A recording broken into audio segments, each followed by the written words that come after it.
So germ means new life or new growth. And if you study like developmental biology, you'll know that like the egg and the sperm are called germ cells. And that's where everything originates from. So calling a germ something that makes us sick is like an inversion of the meaning.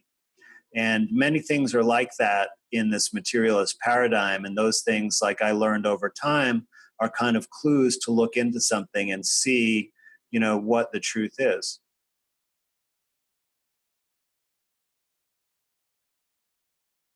Today, I'm doing something totally different from my norm, and I have a special guest with me that I'm about to ask some really good questions of. I'm very excited.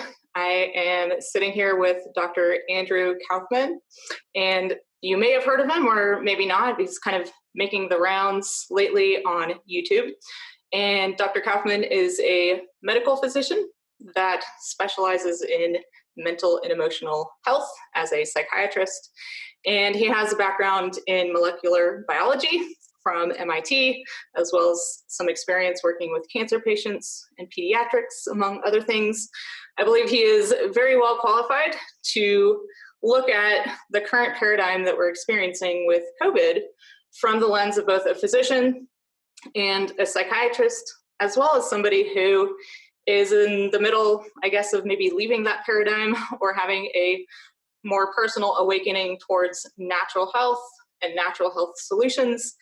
And when this whole COVID pandemic began, when the first stay-at-home order was issued, I immediately did the thing that I ask all of you as my audience and got curious, So I have this saying that when pain shows up, we can get reactive or we can get curious. And it's my experience and opinion that when we choose to actually dig in and learn from pain and push the pause button on our reactivity, which could mean our fear and our desire to get this uncomfortable feeling gone, we can learn something that in the long run actually helps us gain wisdom and evolve, and ironically actually have less pain. So this channel of MobilityMastery, where this video is going to come out, is mostly physical pain, but I often talk about our relationship to our environments and toxicity and trauma, my experience with trauma and emotion and everything being connected. So I'm very excited to talk to Dr. Kaufman today about what's going on and see if we can get curious together, dig in, and learn something. So welcome, Dr. Kaufman.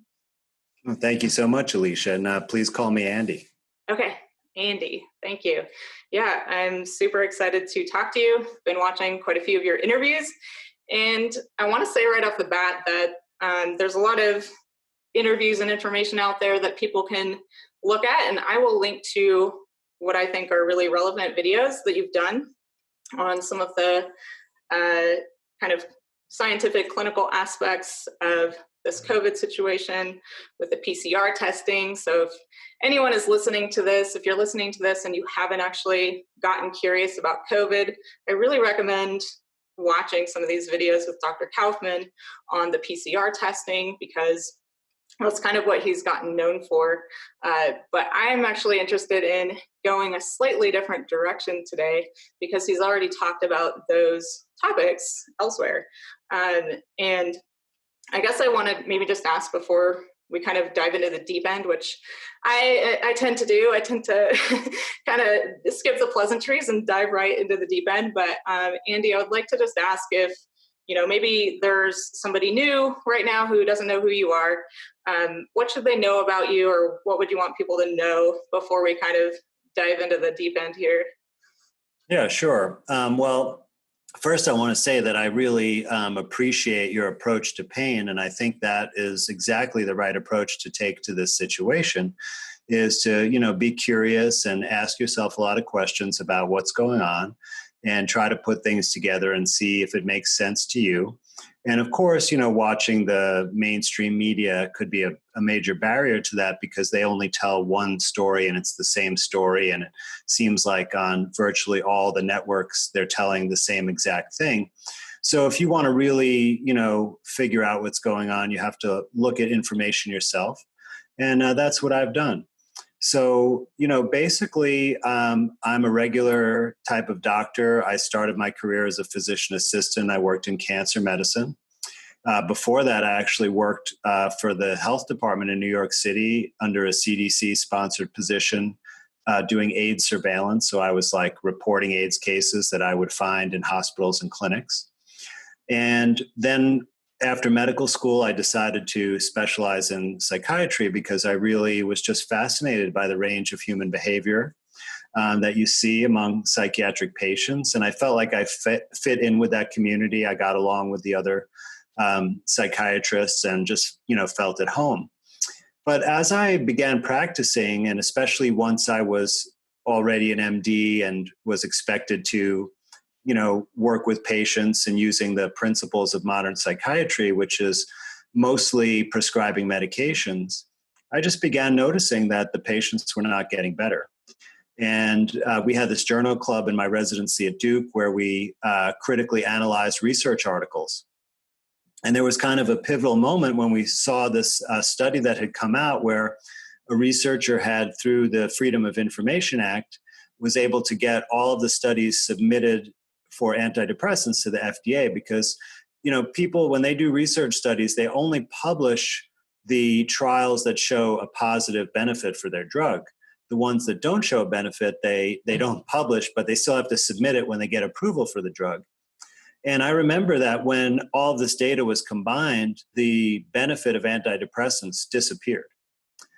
And this was like a real shocking thing because basically the conclusion was antidepressants don't do anything beyond placebo. And we were expected to prescribe antidepressants to everyone.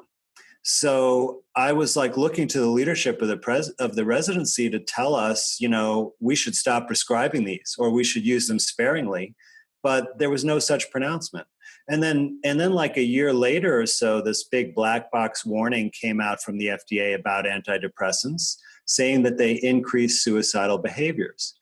And what we were instructed to do as trainees was simply to see them more frequently when we started them on an antidepressant. But we were told, don't worry, this is just like a kind of cover your butt scenario. It's not real, right? We know that depression is what causes suicidal behavior, not antidepressants. But as I began to practice and observe for myself that people weren't getting better, I started to question things more.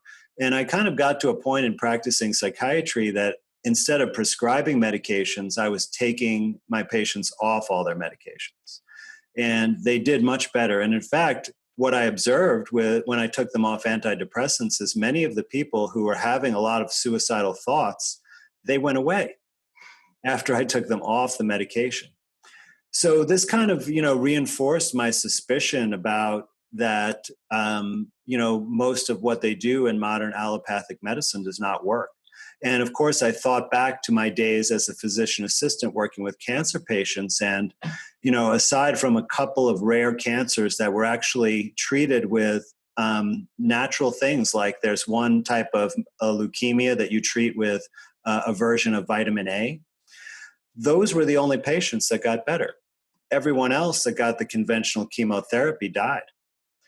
And so putting all this together opened me up to look elsewhere. And I read this book by Kelly Brogan called A Mind of Your Own. And she's also a psychiatrist. It's on my bookshelf over there. Oh, excellent, excellent. And she's a great person. And, we've been in touch recently and it's been fantastic to be able to speak to her. But I read her book and I was really impressed. And I decided I want to try this out. And so someone I had previously worked with was looking for some psychiatric help for an anxiety problem that she had tried everything under the sun to address. I mean, even had like a cardiac workup, like every kind of test, psychotherapy, drugs, everything. And nothing helped. So I decided, like I said, hey, I want to try this out. I think it could be really helpful. I won't charge you any money. We'll do it together. I'm going to do the same protocol, which I did. And it worked out just amazingly well. And in the end, we learned that it was gluten that was causing her anxiety, and she was basically cured as long as she didn't eat any more, processed wheat products. And I was just, amazed that something so simple. And, prior to that, when the whole gluten sensitivity thing came out among doctors, I was extremely skeptical. I mean, most of us doctors, we were joking around, basically saying that it's a psychosomatic thing, that it's just in people's heads, right? But after I had this experience, it really helped open me up to the possibility that almost everything that I was taught was not correct. And that started me on a big excavation down the rabbit hole of medicine. And so for about 3 years, I studied natural and alternative healing from a variety of sources, but Dr. Jennifer Daniels has been one of my biggest influences. And I didn't know exactly how to find people who are willing to work this way, because it's such a different paradigm. Like in regular medicine, people, especially in psychiatry, people, they're really down on their luck, they're suffering immensely, and they come to you and they want you to solve their problems because that's how they're told it works. Yeah. But in natural healing, it's not like that at all. It's basically you come to the realization that you actually caused the problem. You may not have done it consciously, like you didn't know necessarily, right? But it's something you did, like you ate a certain type of food filled with chemicals or, something else. And that's the cause of the problem. So in order for people to work under those circumstances to regain their health, they have to then take responsibility to solve that problem. And I realized my role is more of like a teacher. Like I help them figure it out and provide the information, but it's totally up to them to carry out these things and decide for themselves if they agree, and then they will get the benefit. And so like I tried a little bit in my local area with people just through like a casual referral that I didn't plan. And, it worked out okay in the beginning because people did follow things and they got better, but they weren't willing to like kind of take it to the full extent necessary. And so I think most of the people I started to work with, they ended up going back into the regular system and, taking drugs. And, I hope they're doing okay. Yeah. But once I started doing some interviews and talking publicly, which, by the way, like I contemplated the risks of doing that for a whole year before I decided to actually come out and criticize medicine and talk about natural healing, because I knew that my livelihood would be in jeopardy if I did this, and perhaps even my personal safety, because there are other natural practitioners who have died suddenly at an early age under suspicious circumstances. So, not to belabor that point, but it's just the things that I was thinking about. But interestingly, it was last November when I decided to kind of come out of the medical closet. And, I think there was some kind of destiny because it was right before this pandemic hit. And, maybe I had something important to contribute and it was my time. So since that time, I've had people wanting to actually do this, and they come to me.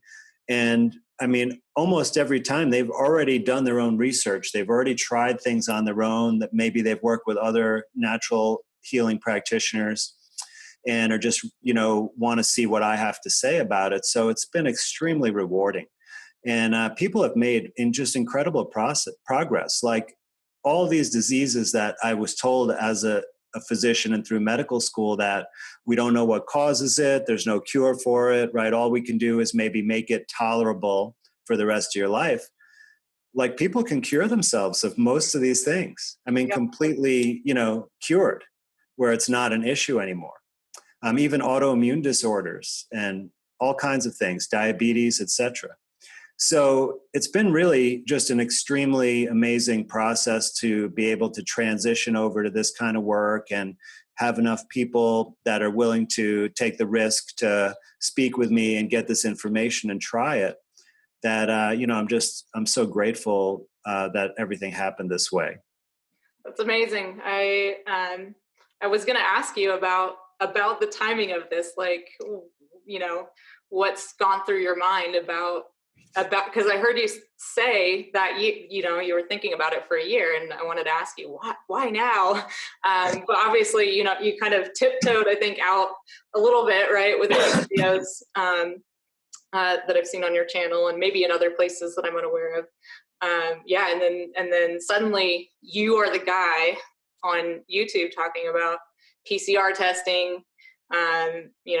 We've actually not identified anything other than some genetic material, and we haven't actually proven a new infectious disease. So you kind of it's just interesting. Like, I'm curious what you think about, did you ever think you'd be that guy, like Well, I didn't even know if that guy would ever exist. I mean, I certainly didn't predict the situation we're in right now. And it's, I think I've been more surprised than anyone. Like even though I know that I'm capable of reading scientific papers and understanding what they mean, never thought that anyone would take me seriously or really listen to what I had to say. So I just feel so blessed because, my real mission is just to get the truth about health and disease out to people, because I want them to know, because I want them to be able to, take care of themselves and their family.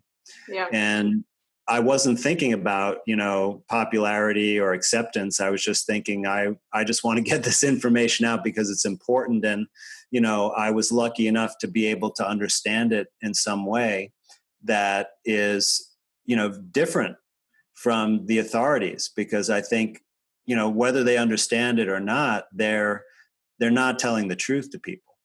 Yeah. So if you don't mind, I would like to actually rewind a little bit to a few things you said, just kind of sharing some of your story. So in describing your process of kind of awakening to, a different reality, I guess, right? Maybe just a bigger reality. The other one's still there, just around health and the medical world. I'm just so curious, like, why do you think that? So in my opinion, science is supposed to be about data. It's supposed to be objective. We're supposed to take reactivity and personal subjective, our subjective selves kind of out of the equation, and actually put all these puzzle pieces on a table outside of us and be able to look at it and let the information actually paint a picture, instead of us projecting, what we want or don't want to see in the world onto the data. Why do you think you were able to see the objective data there when you were looking at, what did you say it was, vitamin A curing leukemia? Yeah, exactly. Yeah. So you were objectively observing things, right, in front of you, and you just decided to actually look at the data and let it tell you something other than what you're being told by, maybe the medical community or your peers or your teachers. So why do you think that is so rare?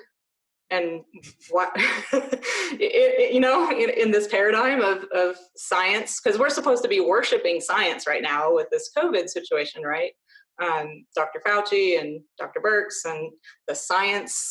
I actually haven't seen them present any science. No, of course they don't. I mean, they're what I would call a technocracy. But, first of all, like, you asked me the tough questions, so I appreciate that. It's very difficult, and I don't have a really clear answer of why there are some people that are open to seeing things more objectively and truthfully, and other people just can't open up to it. And I wish I did know the exact answer, because I would so much like to be able to help people see the truth of things more clearly. But, I think there are some reasons that are highly influential, and, we can talk about it on different levels. So one big thing, that there was a shift toward materialist philosophy and science that occurred at the turn of the 20th century. And a lot of things came out of that, including germ theory. And that's essentially a philosophy that there is no spirit or consciousness or higher being or God, that everything, all the properties that we observe in nature of every aspect of beings and things, comes from the material itself. And all other properties arise from the physical material. And this kind of philosophy is what we are all born into. And germ theory is a big part of that, which essentially says that there is a harmful disease-causing entity, right, a germ, which comes from outside of our body and invades us and causes us to be ill. And there's nothing we can do about it. And we have to rely on some expert or authority with a magic potion to help us and cure us from these things. And even as a little child, right, we are told to cover our nose and our mouth or stay away from the sick person in our family because they'll get us sick or we'll spread germs, right? And if you just like stop and question, what is the meaning of the word germ? So germ means new life or new growth. And if you study like developmental biology, you'll know that like the egg and the sperm are called germ cells. And that's where everything originates from. So calling a germ something that makes us sick is like an inversion of the meaning. And many things are like that in this materialist paradigm. And those things, like I learned over time, are kind of clues to look into something and see, what the truth is. But I think one really important thing for me was learning about the philosophy of science. And it was kind of a rogue psychiatrist, Niall McLaren, whose book I came across at the end of my training that helped me see this. But essentially, science is really about disproving whatever the current theory is. So in order to fortify like a scientific theory or idea that has some evidence behind it, all the other scientists should try to disprove it as hard as they can. And if they are unable to, then it must be legitimate. But if they can disprove it, then you should throw it away and develop a new theory, right? And this is how science is supposed to evolve. But that's not really what occurs in our current system of science and research, because I think money is just a huge factor. Because we've evolved into a system, and maybe evolved is the wrong word, because maybe it was actually designed this way, where almost all of the funding that supports research projects and the salaries of scientists comes either from the government or it comes from big corporations like pharmaceutical corporations that are only motivated by profit.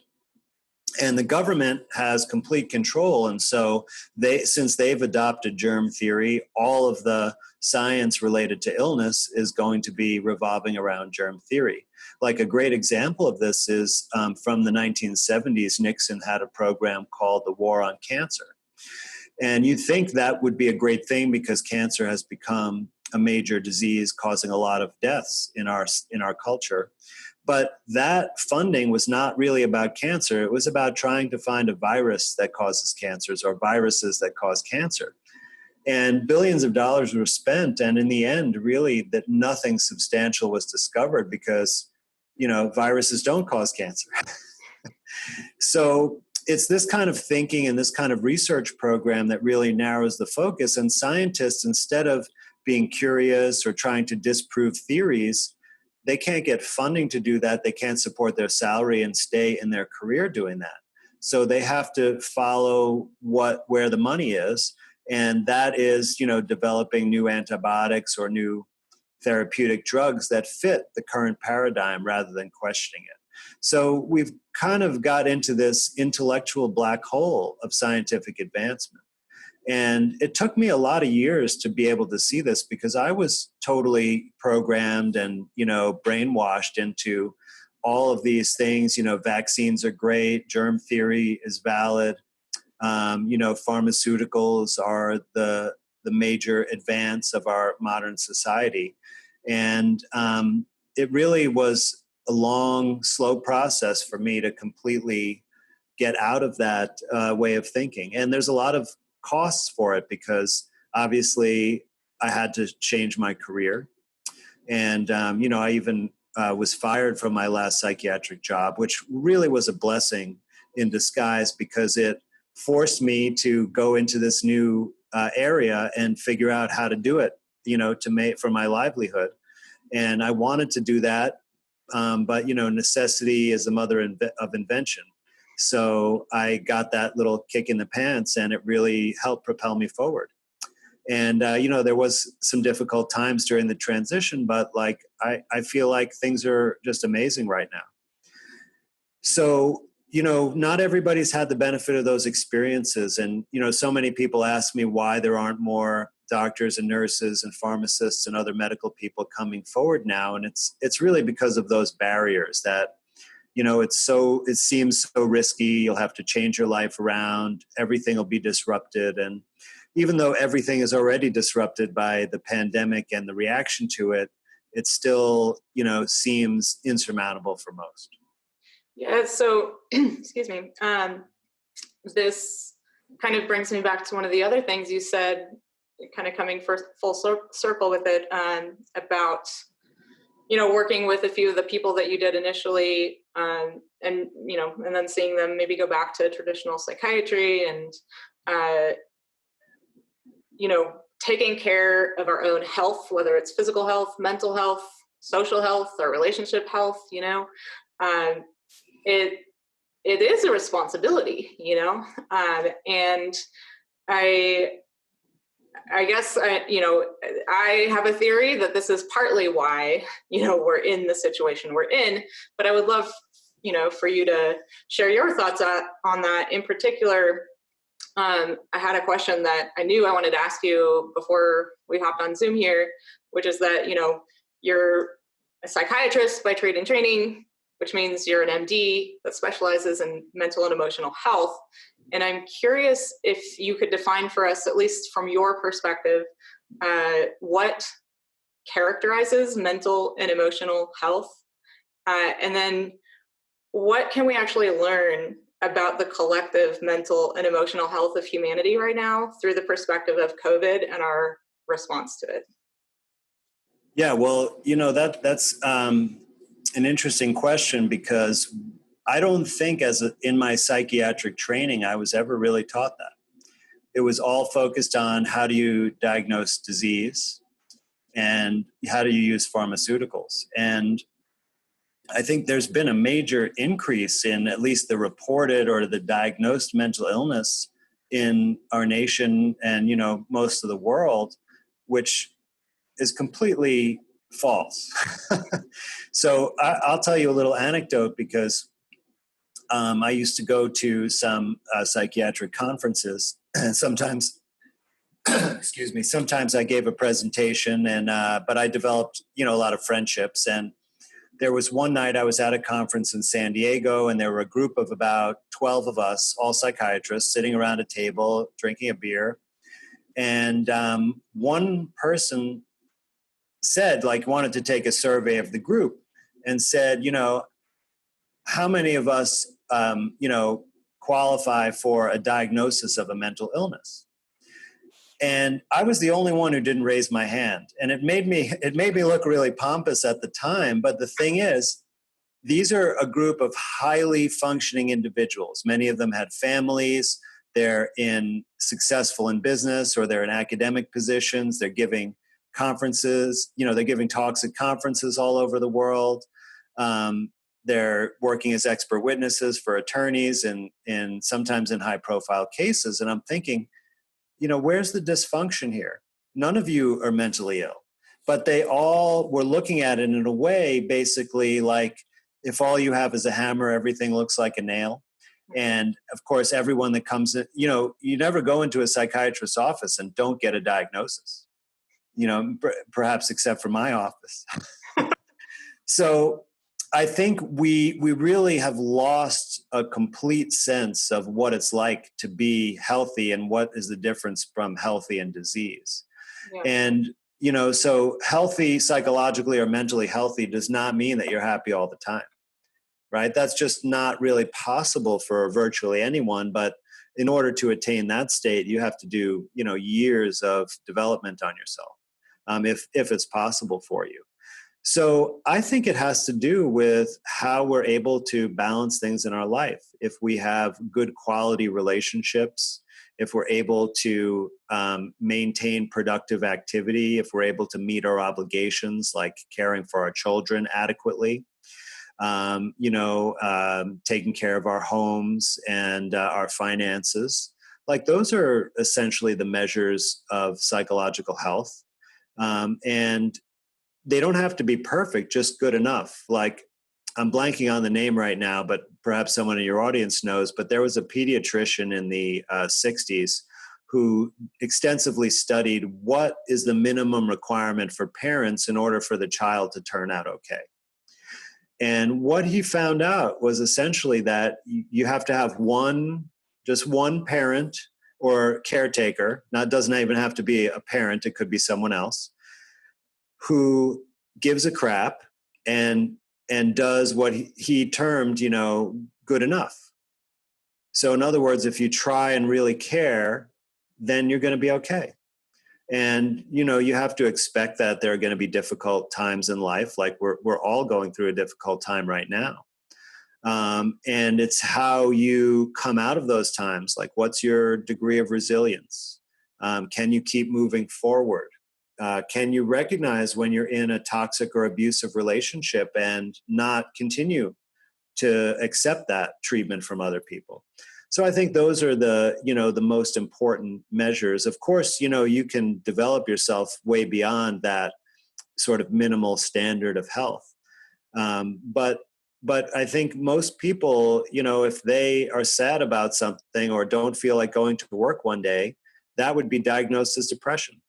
I can't tell you how many times I've read a medical record from, not just psychiatrists, but primary care doctors where it goes like this: patient reports being depressed, diagnosis depression, and no other discussion took place, right? And that's not how you, find out if someone is really, really struggling or not. But that's the way we look at it, because then you can justify a prescription for an antidepressant drug. And so you can meet all your requirements and move on. And people have bought this, just like they buy a lot of things. Yeah, so let's rewind a little bit again, because I want to dig into this, particular paradigm we're in, I guess, where, what I see is a lot of people want to outsource authority over their own body and over their own mind. And they want someone else to tell them, this is what's wrong, and you can take this pill to fix it, maybe, or just change this one thing in your life. And then, we usually want it to be fast and easy and, and cheap, hopefully. We're just kind of in, like, where did this paradigm come from, do you think? Where we've kind of given up sovereignty of our own, being responsible for our own health. Well, we can definitely go really deep to answer this question, but I'm going to refrain from that for the moment. And I think that it's cultural. So many aspects to it. So one is that we have lost the knowledge of how to do things for ourselves, right? We don't know how to make our own clothing. Many of us don't even know how to cook our own meals. We don't know how to grow our own food or hunt or make our own repairs to our homes, right? So much of it has just gone by the wayside, that we now have a system where we pay people to do those things or we ask for help, but we don't feel it's our responsibility to do those things. And I think the mandatory or compulsory schooling has a large role in this, because when you're a very young child, right, you look to your parents as authority figures, and rightfully so, because you need that guidance and you need to learn how to interact successfully with your environment and with other people. And then we, send our children to these schools where we essentially let strangers raise them. And one of the big things there is now the teacher and the principal and the guidance counselor, they become the authority figures. And the children have to ask them permission even to use the bathroom, right, in the school. So this is a kind of programming or acculturation to get us to always acquiesce to authority and not make decisions on our own. Like even the decision of how to engage in our own bodily functions, we have to appeal to an authority figure. And this same thing goes for the intellectual development, because we're not taught about critical thinking and reasoning and having our own opinions and how we find information on our own.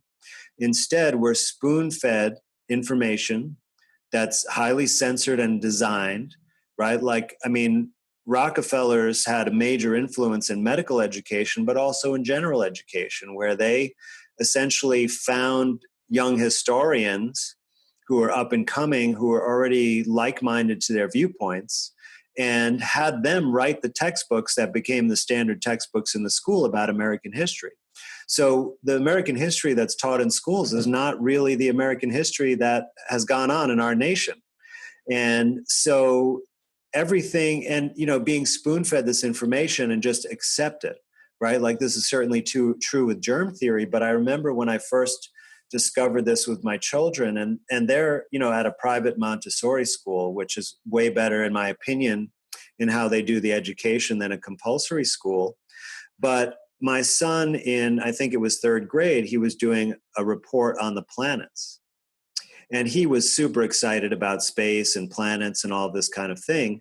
But he showed me some of the books that he'd gotten from the school library to learn about this. And I noticed that certain things in there were not what they seemed.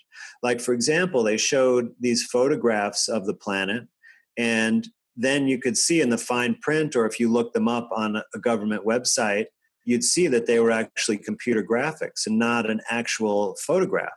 So they were rendered by like a graphic artist. And then this thing bothered me the most. They had this model of the structure of the planet, like that it was a ball, and in the middle there was a molten iron core, right? Just like they tell us is about the Earth, and then the mantle and this whole structure. And in the books that they're giving the kids, it's spoken of as fact, not as a theoretical model. But in actuality, we've only drilled 8 miles into the Earth's surface, which doesn't even get beyond the layer of what they call the crust in that model. So we have no idea what's beneath the Earth's surface. This is just a theoretical model. And I happened to meet at an observatory a graduate student in astrophysics. And I asked her about this because, they have, for all these planets that they've observed with microscopes and et cetera, they have this structure. So I said, what's this based on? Because I know we haven't drilled into these planets and taken samples, or we certainly haven't sliced them open and taken a look, right? So she told me that it's based on the elements that are in the star, that they just assume that's what the planet's made of. And that's all there is to it.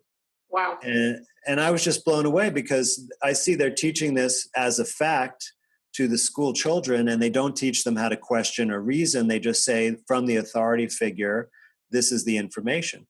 And so it really should be no surprise that in the current situation that people are just willing to turn on the TV, which has the newscaster who looks just like a teacher in a way, right? Definitely an authority figure. And they tell you the information. They don't say, well, there's a study that showed, probability of this, and, the confidence intervals overlapped 1, so we have to take it with a grain of salt. They're not saying that at all. They're saying, oh, this is really scary. You have to protect yourself, right? Like, you have to wear masks, for example, which there's not one study to support that. No scientific evidence, but yet they're saying it as if it's fact, and it's really scary also. So it triggers that kind of emotional response, just like, when you're out of line in the classroom and that teacher says, sit still, young man, right? It's like that trigger, and then you straighten up and sit still. And so this is, I think, where a lot of this acculturation comes from, and it's lifelong, and it's very sophisticated. Yeah, so what you just described, the way we just turn on the TV, we listen to the authority figure, it's acculturated, it's just in us, it's habituated. This fits into something that I've termed a nervous system pattern. I've actually Googled it to see if other people are calling it this, and I haven't really found anything. But what I mean by that is, our nervous system really learns behavior. so that it can automate it for us. I'm sure you're familiar with this, but yeah, a conditioned response. Yeah, and actually it's wonderful, because if we had to remember how to talk and walk and cook our food and put our pants on every day, every day we'd be learning how to be human over and over and over. So it's really amazing, but then it also can bite us in the butt, because we get habituated to things that maybe aren't serving us very well. So I'm curious if, when you look at the world right now, like I'm just seeing all kinds of people acting out habituated or automated nervous system patterns. Is that something you could speak to at all? Because this is just my scientific mind, even though I'm not qualified, just observing myself and other people. Well, no, I think what you hit upon is what's called behavioral conditioning. And so, of course, mostly they teach this in, like intro psychology courses at the college level. But when I was in my residency training, and I tried to focus a lot on psychotherapy because I thought that was something that could be much more useful, especially, combined with the other things. And so I remember a psychologist recommended this book, and it's like you could get it for like 50 cents on a used bookstore website, called Don't Shoot the Dog. And it's about conditioning, and it's basically saying you can train, right, a dog using the same kind of techniques that you described to have automatic behavior in response to certain stimuli.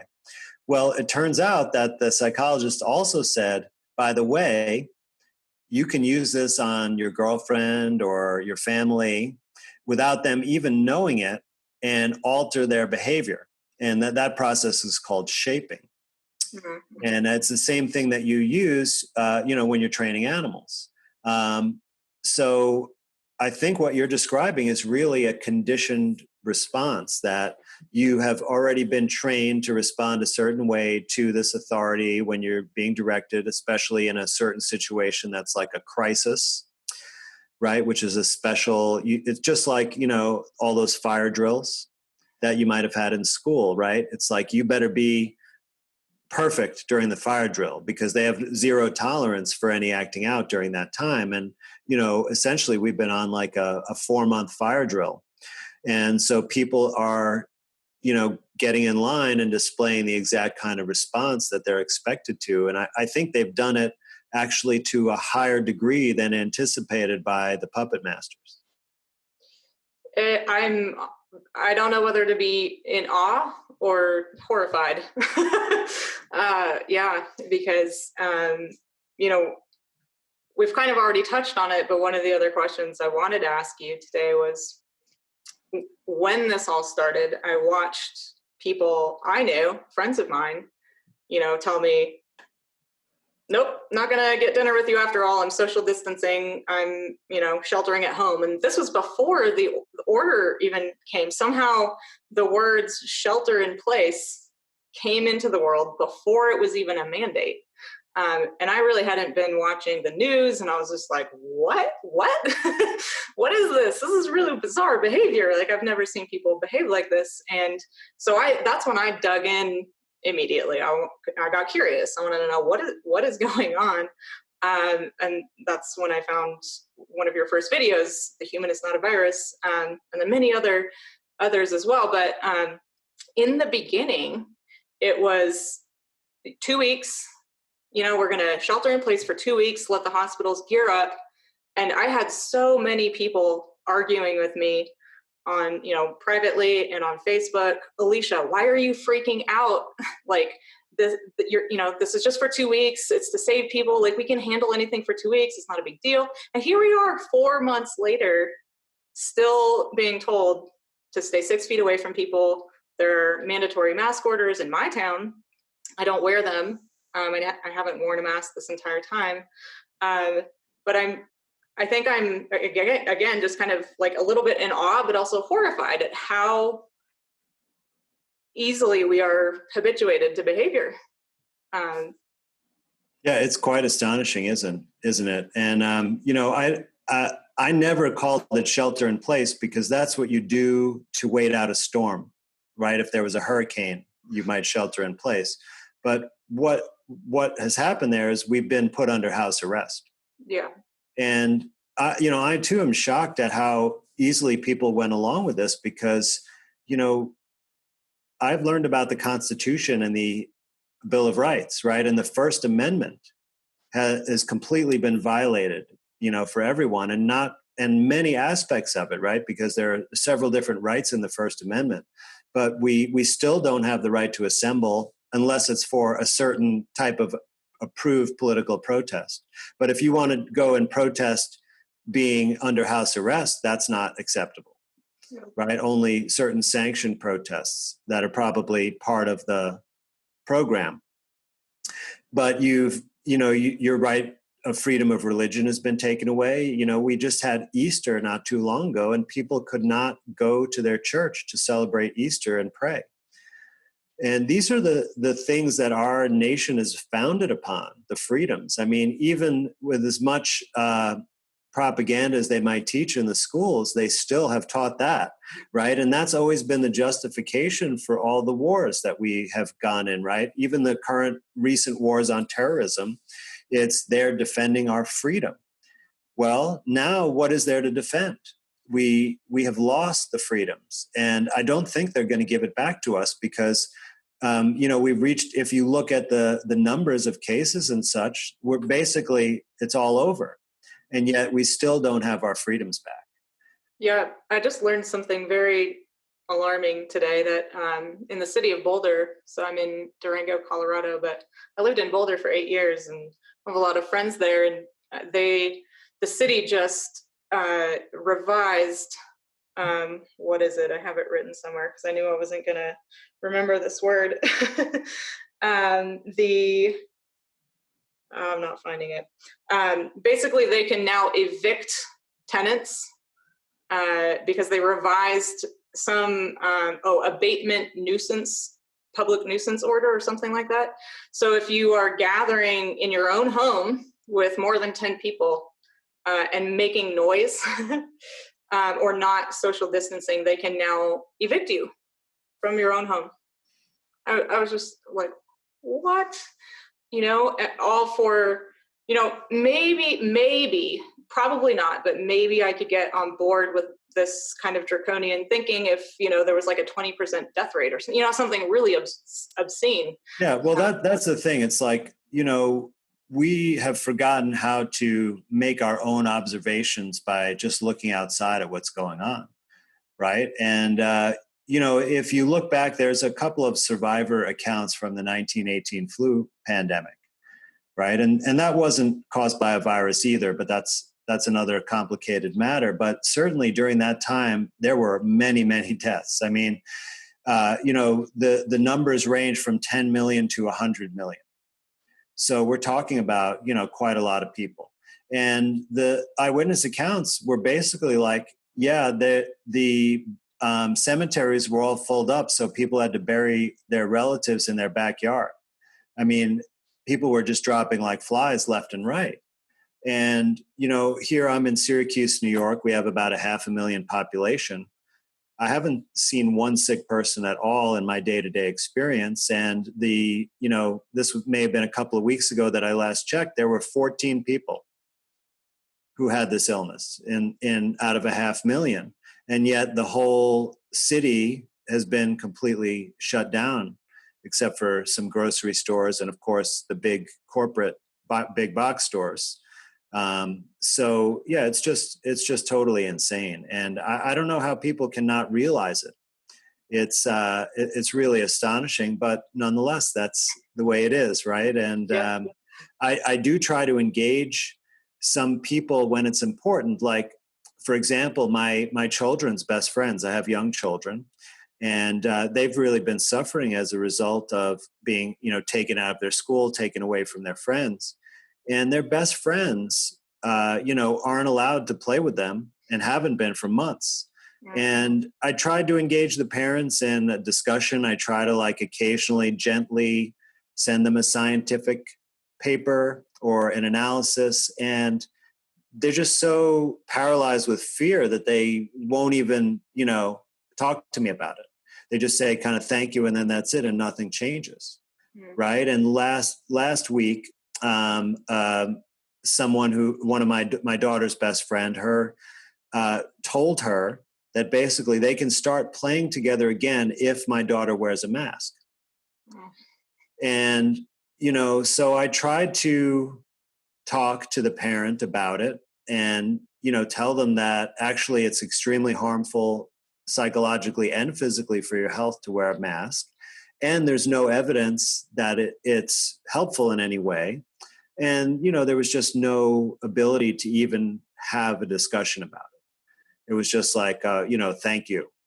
And, but not really, thank you wasn't really what they meant. What they really meant is, why don't you get on board with the program? Yeah. Yep. Yeah. That's, seems to be the predominant attitude here in Durango as well, even though there have been 0 deaths. The state counted the one guy who drank himself to death and was tested positive post-mortem, but the county did not count him in their totals. And they've only had 11 hospitalizations since the start. Right. Well, there's someone that I knew from a long time ago who's a healthcare professional, and she lives in Colorado. And I remember this was fairly early on, right after they just started. The CDC gave the directive to basically label every death a COVID death if there's suspicion, quote unquote. And her mother had advanced Alzheimer's disease in a nursing home. And unfortunately she passed. It was her time. And the next day was a Facebook post, my mother died of COVID-19. And I was like, what are you talking about? How can you even, but it's like, but that's the mantra. Yeah. So I'm most interested, I think, in exploring with the rest of our time here this paradigm that we're in. Einstein's quote comes to mind that we can't solve our problems with the same level of thinking that created them. And so it gets me thinking, what level of thinking created all these problems we have? And when I say problems, what I'm actually talking about is, okay, so even if COVID were real, I'm not saying it's not real. People are dying for some reason or other. But even if it were 100% the way they say it is, okay, let's go with that for a sec. Everywhere I look, we're sick. We are in pain. We're physically in pain. That's what I, work with people on.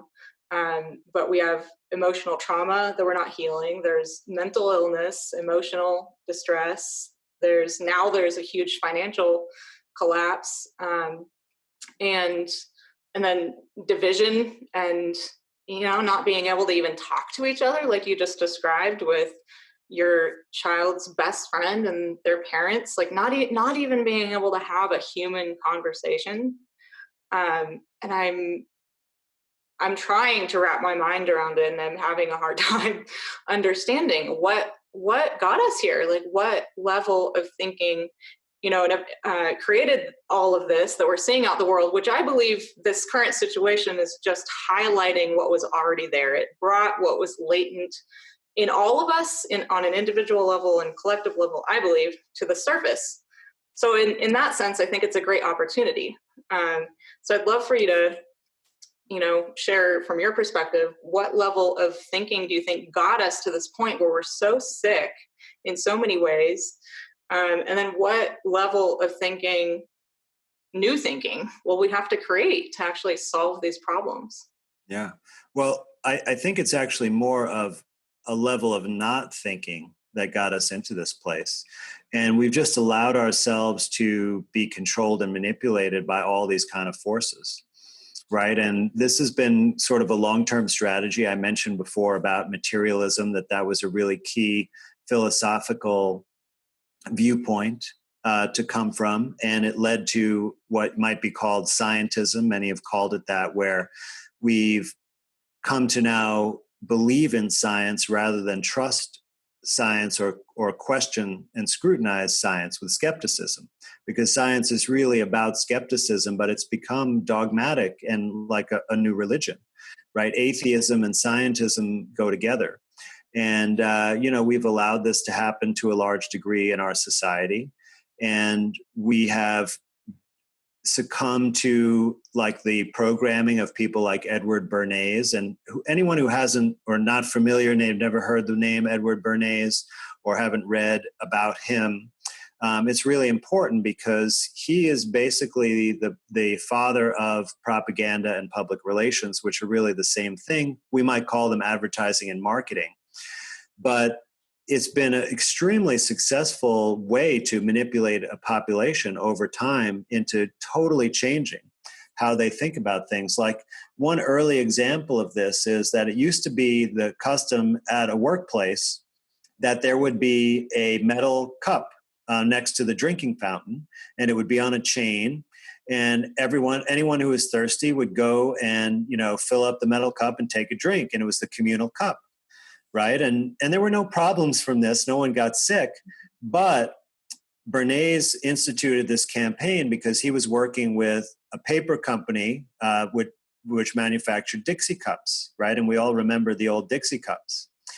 And basically, they started telling people that they were getting each other sick by sharing the same cup. And this kind of fit in with the germ theory paradigm, which was relatively new at the time, but had really already taken hold. And so people stopped using the communal cup and instead bought disposable Dixie cups, right? And so we essentially live in a disposable society, that we think everything has to be convenient and disposable, right? We can't make food. Instead, we eat manufactured food made with chemicals that aren't real food. We don't take responsibility to learn about things. Instead, we turn on the news to have it spoon fed to us instead of trying to figure out things for ourselves, right? We don't question scientific discoveries or technology, or we don't ask what are the consequences of these things.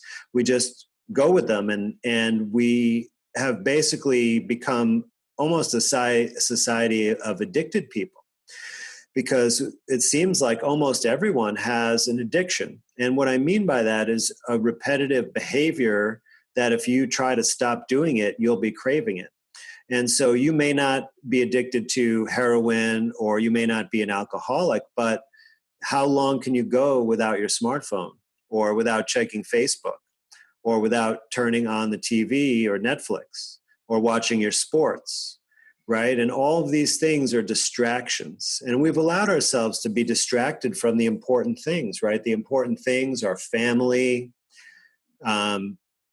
being in touch with the land and with nature, having good food, clothing, and shelter, right? Our sustenance, building for the future, teaching our children, preparing them to be independent. And our modern life has just gotten away from all of these things. And I think these are really the central themes that have led us down this path of being manipulated and controlled, and just being willing to give up our own freedom and sovereignty at the drop of a hat, just because some authority figure told us to. Perfect. Very in alignment with my own beliefs. So you just said something really important about giving up our freedom and our sovereignty. What is freedom to you? How would you describe or define freedom? Well, I would say it's the ability to make your own decisions about every aspect of your life. And I think it's important to mention that it doesn't include every possible behavior, right? Because we have to follow what I would refer to as natural law. Some people might call this God's law, but it's the law that if you just think about it, you know what is moral and not moral. And you could just simplify it into the golden rule, right? Which basically means do unto others as you would do unto yourself. So you can't steal things from other people because that infringes upon their freedom. And you can't carry out acts of violence against other people unless you're acting out of self-defense, right? And it's got to be a very clear self-defense, like you have no other choice, not, preemptive action to defend yourself.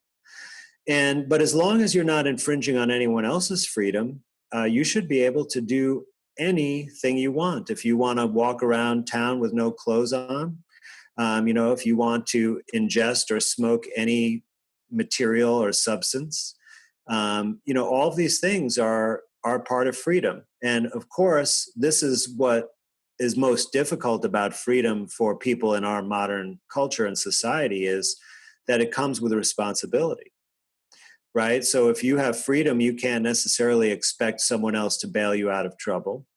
And you can't infringe upon others people's rights, and you have to meet your own needs, right? And of course, I think that our true nature is that of being cooperative and helpful and collaborative, and that our true nature is not to get each other and dog eat dog. I think that is something that's been put upon us, through Wall Street and popular culture and all of the wars that we have been in our modern era, but it's not our true nature. So when if we were all free and there was someone who was struggling or had a certain handicap or barriers, that other people would just naturally want to help them. And you can see this spontaneously in your life, because we still have this to some degree. We won't take it necessarily very far as our true nature, because it's been programmed out of us, but we'll still, if someone stops and asks us for the time, we'll tell them the time. If they ask for directions and they're lost, we'll try to help them find the way. We still do this just instinctively.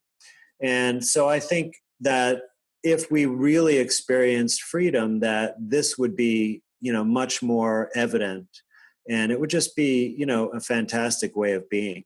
And it's something that I strive for. And I think that we have actually an opportunity in the future to free ourselves from this oppressive system and really have 2 feet on the land and really realize ourselves as sovereign, free human beings of nature. I would love to back up with and combine what you just said with, a new level of thinking, right? If we're going to actually solve these problems, then we have to, like you said, start thinking to begin with. And maybe that's your answer as to how to solve the problems, actually learn to think, which sounds kind of ludicrous. What do you mean learn to think? Of course I'm thinking, so what do you actually mean when you say learn to think, and how can we apply that to what you just said to create that future?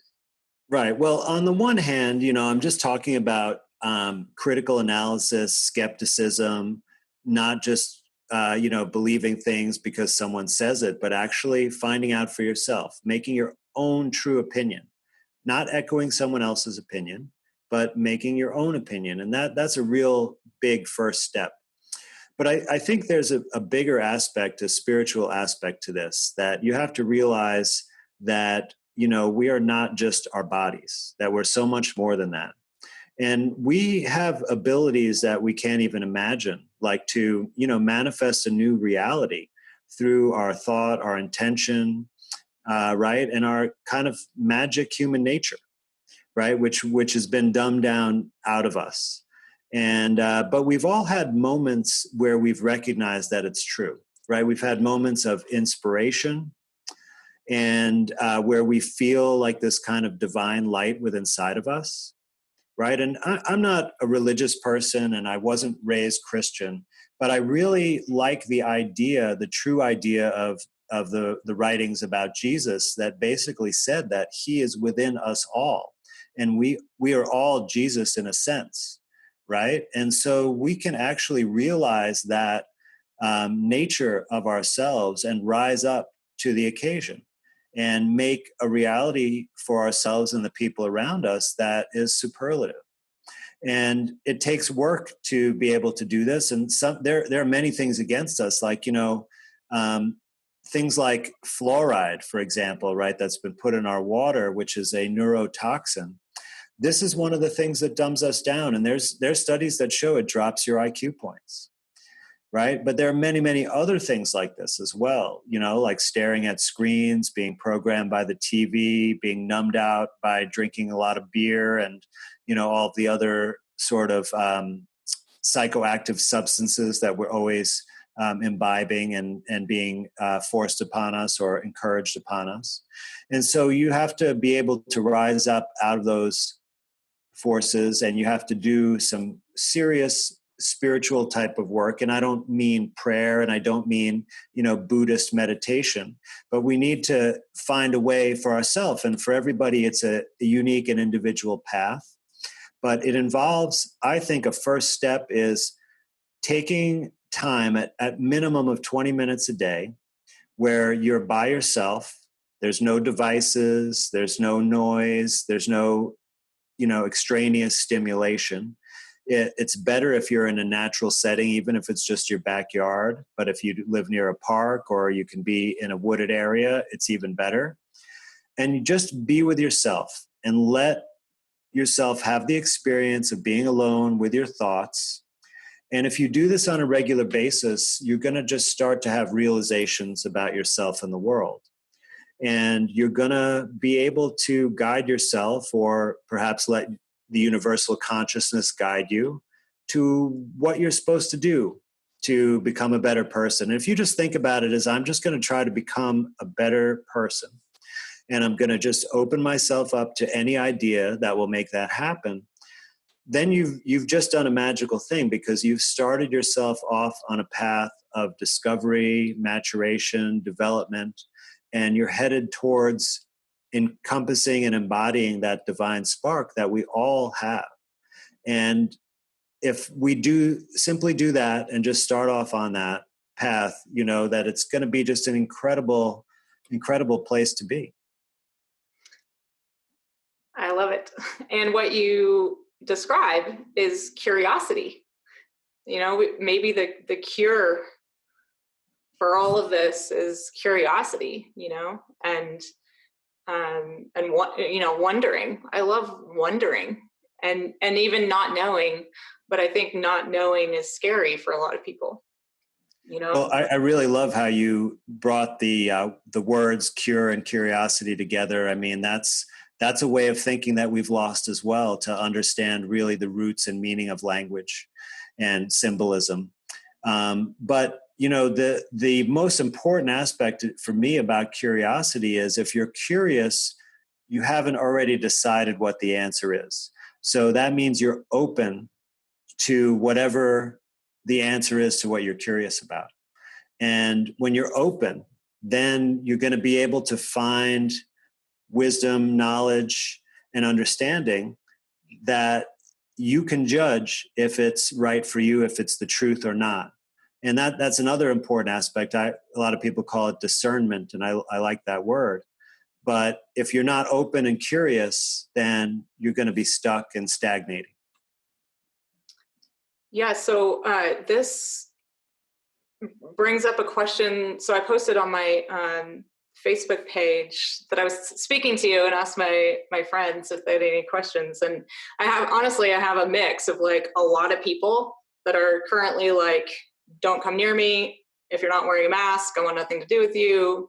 Quit talking about this, Elisha. And then other people that are very much in alignment with being curious and looking at what's happening. And somebody actually in the camp of, I think, quite on board with the mainstream narrative had a question that I actually was like, this is a great question, because I think we should all ask this of ourselves, and we should definitely ask it of any so-called authority figure. So this is, I won't name him, but this is what he asked. He said, I would ask him what his certainty, i.e. as a percentage, is about his various claims, and how he balances the desire to share the truth as he sees it with the possibility that he is wrong and potentially giving people harmful advice. And before you answer that, I just want to say I have no idea if he's actually listened to your videos or not. I don't think I've honestly really ever heard you give that much advice other than go do your own research, go think for yourself, go, don't believe me, like go on your own journey. But I actually was like, this is an amazing question. I would love to ask Dr. Fauci this. and Dr. Burks. Because I don't think they'd be honest with you about it, but it would be a good question for them. Yeah, because they're sharing their truth as they see it, and in my opinion, they've been quite wrong. Well, actually, in all fairness, like, now I can't speak for all of them, but like Dr. Fauci has come out and said things that were completely contradictory. Yes. Right. So early on, he said masks are useless. Right. Yep. And that is true, in my opinion. And then he also wrote an editorial in the New England Journal of Medicine on February 28th, which said that, this COVID pandemic is basically a seasonal flu with a mortality of 0.1%. So, so he has told something that's much closer to the truth, but not to the general public necessarily. Right. I have read that paper. So, I was kind of joking about it a little bit, but I actually, like, in all seriousness, kind of wanted to ask his actual question, how do you, I don't know if I want you to ask it in percentages. That's what he said. I don't know how you can quantify. Well, no, I think I might be able to if I phrase the point, correctly, but the first thing I thought of is exactly what you said. Like, I don't consider myself an authority figure at all. And I don't want to be. I don't want there to be authority figures. I have certain skills that I'm able to understand scientific papers because I have a lot of experience reading them critically. And I was taught that, I was taught that at MIT. I was taught that at Duke.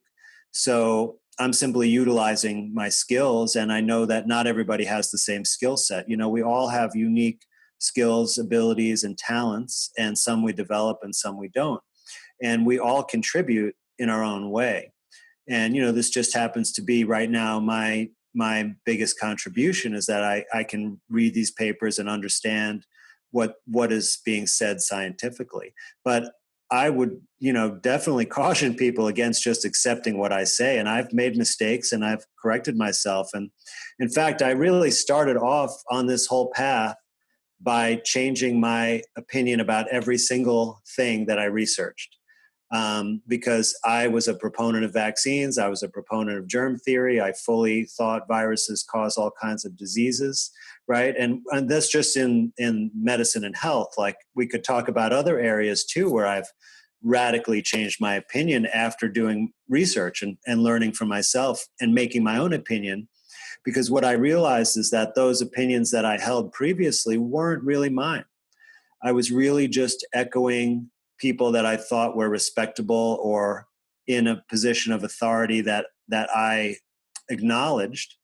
And I didn't really do my homework and look for myself. But I can tell you, I can support one claim in a percentage, because this is something that I feel for myself very, very certain of, like 100% certain. And the thing I'm 100% certain about is that none of the papers that claim to have found a virus that causes a disease called COVID-19, none of them have found a virus at all. And I'd be happy to explain that in more detail, but I think I've done that in a pretty good degree so far. I am going to be actually trying to explain that to a medical student tomorrow on a sort of, I don't want to call it a debate, because debates are always like about sabotage, but we're going to have a discussion because, the medical student is basically being spoon-fed this information about viruses and Koch's postulates and things like that, just like I was. And, it's going to be fascinating when we actually take one of these papers and try to go through it line by line. And I'm going to, try to teach and explain what they've really done and how it's not what they said. And so I'm extremely confident about that, but I don't want you to just accept that either. Like, I want you to look into it yourself and make a decision for yourself. And, if you make your own decision, whatever it is, I would definitely respect you, worlds above the average, because that's all we can expect you to do. And I've had lots of interactions with other people who don't see things exactly the same way that I do, even though they have actually looked at this. And I still respect them, and I still am happy to have a discussion with them about it. But the important thing is, when you engage in a discussion, you have to always be willing to see the other person's point of view and be willing to change your mind. Otherwise, it's not productive. And what I see on social media is that when people disagree, that they don't do this in general. Instead, they use false arguments, logical fallacies, like things like ad hominem, right? Like I think there's kind of a whole cottage industry of people trying to debunk some of the things that I've reported on. But whenever I look at their material, and I don't spend a lot of time, because it's hard to see people criticizing you, and I know that if there were real arguments, that they would be brought to my attention. But what I see is, I see people name calling and people questioning whether I'm really a doctor, things like that. And, it's pretty easy to verify my license or my education, but I'm not going to show my diploma on the screen. I don't need to. I think if you just listen to me talk, you'll realize that I know enough about medicine that I'd either be an extremely awesome actor or like I am really a doctor. But what I like to support is like real conversations where you're open, where you can, like, if someone says, look at this paper, that you can look at it and you can make your own opinion about it and maybe provide a counter argument based on what's in the paper, but not, just start saying, you're a risk, you're putting people in danger, or, like you're things like that, because that's not productive and it's not actually thinking, right? That's just echoing the authority's statement. So I hope that's an adequate answer, but I'd love to have a conversation with this gentleman, if I had the time, but and if he were willing, but that'd be my answer. Yeah, I did tell him I thought it was a great question that we should probably ask anyone, Yeah, I including agree. ourselves. What am I giving myself good advice today? Or not, because we're always giving ourselves advice. Yes, and a lot of times it is bad advice, right? Like, I can eat an extra cookie, no problem. Yep. Yeah. So let's see. I wanted to ask something. I'm losing my train of thought here, but based on what you were just saying, one, what do you think it indicates about somebody if there's just that instant reactivity to like shut you down or shut me down or shut anyone down on either side, right? Like I'm actually, oftentimes finding myself feeling in kind of like this narrow lane somewhere in the middle, because there are all these really angry, reactive people on both sides, and I'm not that interested in participating in that. I mean, I do get emotionally riled up at times because I want to be a free human being. I want to be able to do what I want to do in life. I didn't get to travel this spring and figure out where I want to move, and my life has been affected. But so what do you think causes that, just such an instant reactivity? And then maybe I'll just start with that and then follow it up. Yeah, well, there's a time to be passionate and there's a time to be rational.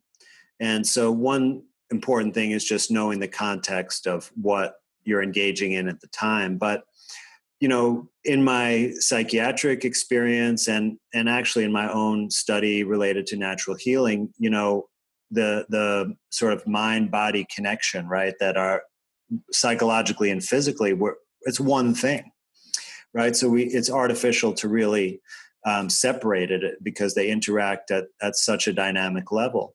But there is one sort of conceptualization that I think is really useful here, and it sort of has called loosely shadow psychology.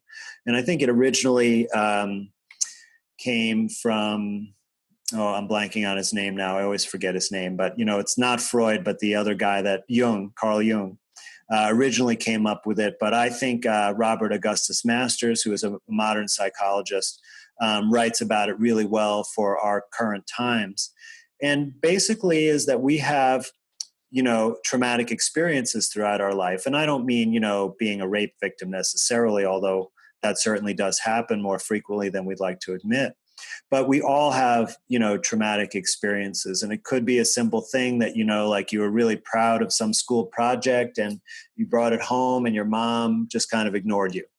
Right. And it doesn't matter that, she had a bad day or, got diagnosed with an illness or whatever, her friend told her to F off, right?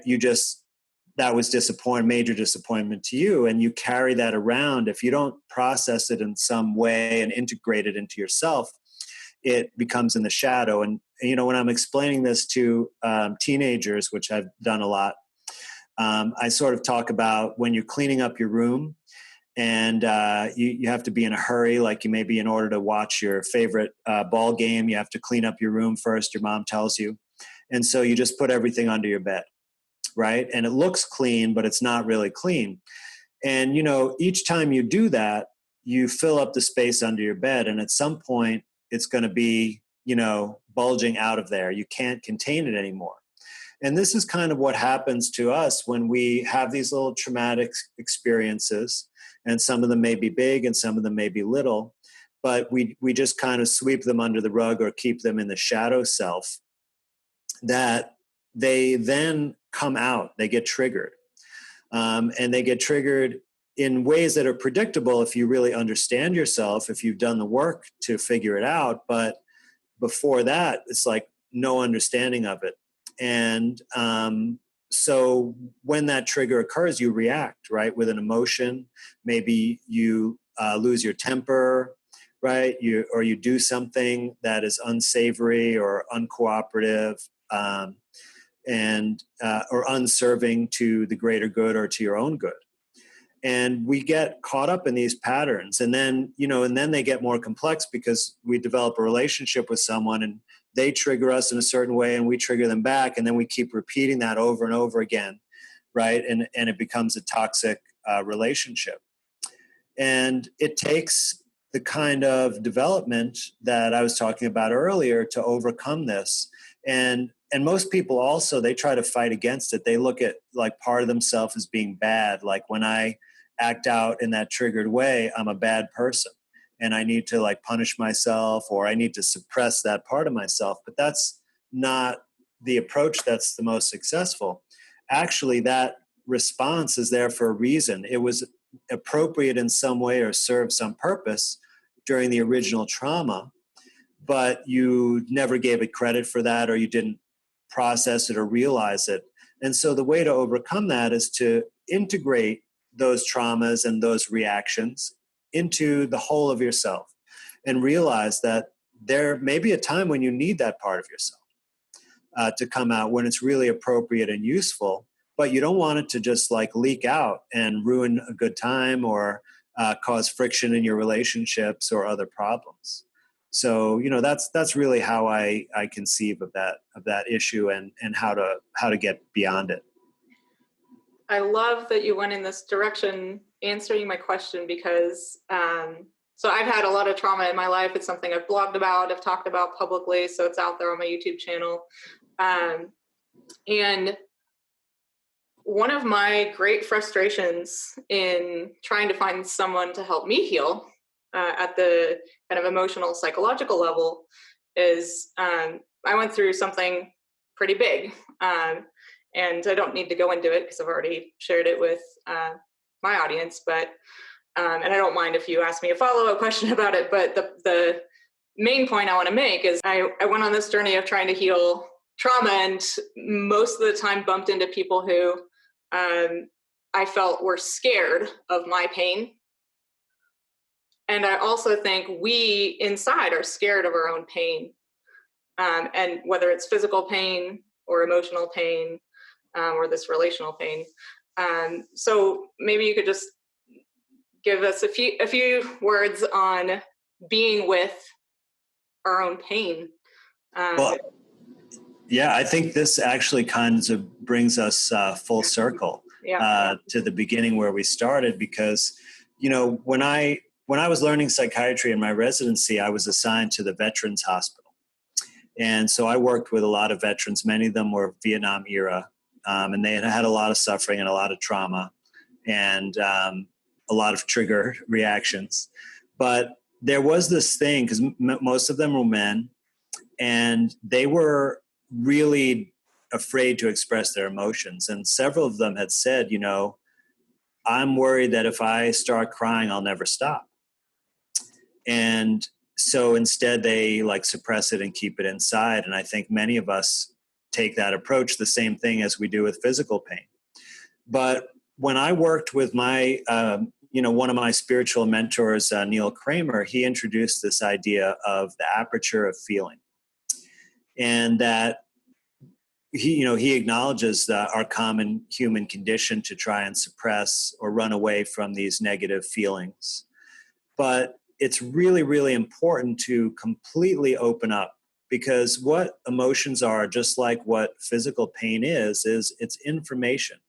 It's trying to give us a message that we need to learn from, that we need to change something or do something different or learn something about ourselves in order to deal with a situation, to become better, to have better relationships, whatever it is. That there's some purpose to it.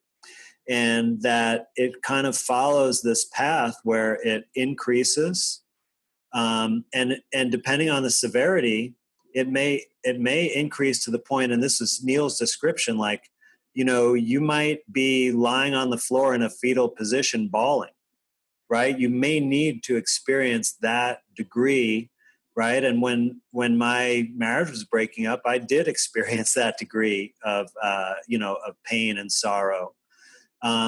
But I didn't fight it. I let it work its way through me. And what happened is that it taught me quite a lot.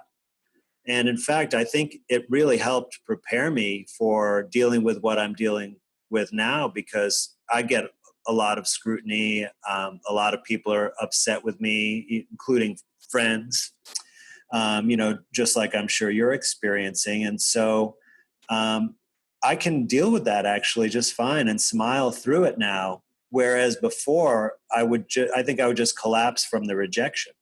So that's what I really needed out of that experience. And I don't know that it actually fully crystallized until this moment, to be honest with you. I knew it was, but I don't know that it was really completely crystal clear. But what happened is, once I started learning and changing, then it died down, right? It didn't stay that level forever. It stayed there long enough for me to figure out what I needed to learn. And the more you resist it, and the less you're open to it, it's going to keep coming, because you didn't get the information. So it keeps coming after you. And it might reach a point when it just goes away and you just fall apart because you can't function, right? It's just like your thirst mechanism.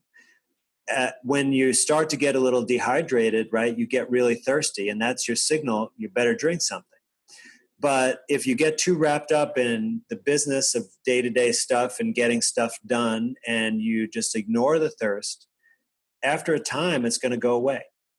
And then you're just going to be dehydrated and sick, right? And that's not the way you want to go. That's not the path that's the most pleasant, that's the most rewarding, that will teach you the lessons of life. Sometimes life is challenging and difficult. And there's got to be that balance too, because if you were just ecstatic and euphoric all the time, it would become meaningless, right? And this is why drug addiction leads to so much misery, because at first the drug makes you euphoric all the time, and then it doesn't, right? Because that's just not in our nature to be that way. So the key thing is really to allowing yourself to fully experience that emotion.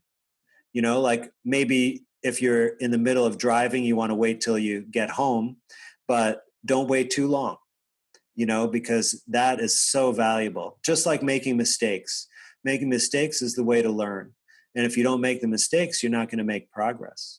And if you don't suffer, you're not going to make progress. And if you don't experience pain, you're not going to make progress.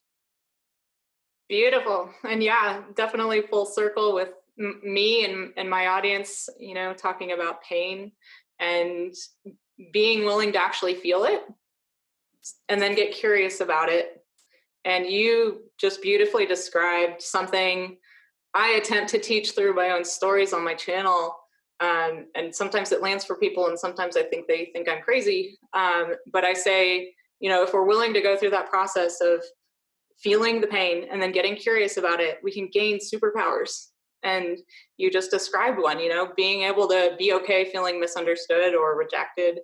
There was a time in my life where I would have felt that was devastating as well. And now I'm more okay with it. So thank you for sharing that, little glimpse into your own process and your journey. I really appreciate it. And I had other questions, of course, to ask you maybe another time. This has been really amazing. And I'm just so grateful for you spending this time with us. And maybe just in closing, if there's anything you feel like either you left out or you want to wrap up with sharing with my audience or whoever finds this video that happens to be watching. Well, Elisha, I want to say that I've really enjoyed this experience. I mean, it didn't really feel like an interview. It was more like we're just having a really engaging conversation. And, we've covered so much material here that really speaks to like general wisdom and life experience and, autonomy and individuality and, things that are just really important and give a big picture of how can we don't have to focus on the details of the crisis right now, right? We can just talk about the bigger picture of humanity and how we can rise above. And so it's a real treat to have that opportunity. I just want to, in a practical way, if people are interested in learning more about what I do, please check out my website.